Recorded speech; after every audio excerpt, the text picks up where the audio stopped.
Jaga-jaga jangan jadi pengamal kepada ilmu hitam. Orang yang main santau, yang main pukau, yang main sihir, kita boleh patahkan dengan amalan zikir ini. Apa bacaannya? Sebelum tu saya nak mohon kepada tuan-puan komen amin, save video ini, tekan butang repost, share video ini kepada semua kawan-kawan, kepada semua grup yang ada, kepada semua umat Nabi Muhammad SAW, sebab video ini sangat memberi manfaat kepada kita semua, insya-Allah. Jadi tuan-puan, tengok skrin, ikut saya baca.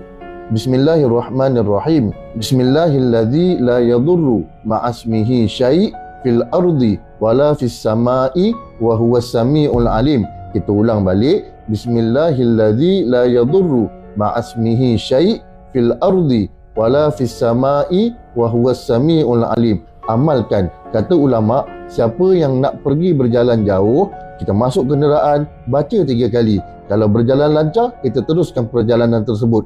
Kita nak masuk rumah, kita baca Bismillahilladzi la yadurru. Kita nak mulakan masak, kita baca Bismillahilladzi la yadurru. Apa jua pekerjaan, kita baca 3 kali, insya-Allah dia boleh patahkan sihir, dia boleh patahkan santau, dia boleh patahkan pukau, dan boleh patahkan segala perkara-perkara yang buruk yang datang kepada kita, insya-Allah. Jadi tuan-puan, jom sama-sama kita amalkan zikir ini. Jangan lupa sebar-sebarkan. Wallahu a'lam. Assalamualaikum warahmatullahi wabarakatuh.